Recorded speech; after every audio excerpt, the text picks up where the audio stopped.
மன அமைதி. நம்ம ஊரில் ஒரு பழமொழி சொல்லுவாங்க, "இரத்த பாசம் என்றைக்குமே மாறாது, பாசம்தான் ரொம்ப முக்கியம்" அப்படின்னு எல்லாருமே சொல்லுவாங்க. ஆனால் உங்கள் சுயமரியாதையும் உங்கள் அமைதியும் அதை விட முக்கியம்னு யாராவது சொல்லியிருக்காங்களா?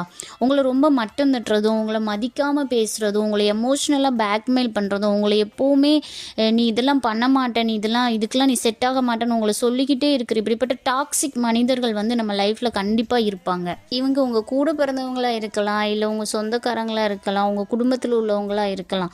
யாராக இருந்தாலும் அவங்களால உங்கள் நிம்மதி கெடுதுன்னு உங்களுக்கு தோணுச்சுன்னா தயக்கமே இல்லாமல் அவங்களுக்கும் உங்களுக்கும் இடையில ஒரு பவுண்ட்ரியை செட் பண்ணுங்கள் ஃபஸ்ட்டு.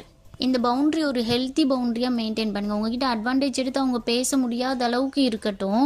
உங்கள் வாழ்க்கையிலே மிகப்பெரிய ஆகச்சிறந்த சொத்து உங்கள் மன அமைதி தான். அது யாருக்காகவும் எப்போவும் நீங்கள் இழக்காதீங்க. இந்த மன அமைதியாக இருக்கிறதுனால தான் நம்ம வாழ்க்கையிலே சந்தோஷமாக இருக்க முடியும்.